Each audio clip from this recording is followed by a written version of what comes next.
Welkom by ons video oor projekhulpbronbenutting en skeduleontwikkeling. Ons sal die kritieke suksesfaktore ondersoek wat verseker dat hulpbronne doeltreffend gebruik word, die maksimalisering van produktiwiteit en die minimalisering van vermorsing vir suksesvolle projekuitkomste.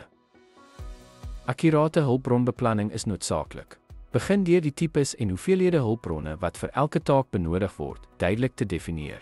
Maak seker dat hierdie beplanning ooreenstem met die projek se algehele doelwitte en tydlyn vir optimale resultate. Doeltreffende toewysing behels die aanpassing van hulpbronne aan take gebaseer op vaardighede en beskikbaarheid. Dit is belangrik om werkladings te balanseer om oorlading of onderbenutting te voorkom en te verseker dat elke spanlid effektief bydra. Hulpbronmonitering is van kardinale belang. Hou gereeld die gebruik dop om te verseker dat dit ooreenstem met die projekplan. Wees voorbereid om toewysings aan te pas in reaksie op enige veranderinge of probleme wat tydens die projek ontstaan. Deur in vaardigheidsontwikkeling en opleiding te belê, verbeter die span se bevoegdheid.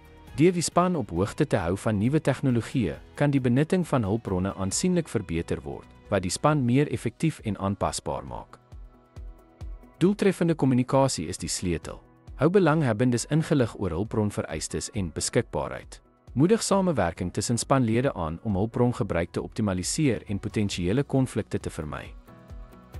Die gebruik van tegnologie kan hulpbronbestuur grootliks bevorder. Implementeer projekbestuursinstrumente om hulpbronne doeltreffend op te spoor en te bestuur. Benut data van hierdie instrumente om ingeligte besluite te neem en verbeterings te maak. Ten slotte, fokus op akkurate beplanning, effektiewe toewysing en deurlopende monitering is kritieke suksesfaktore in hulpbronbenutting.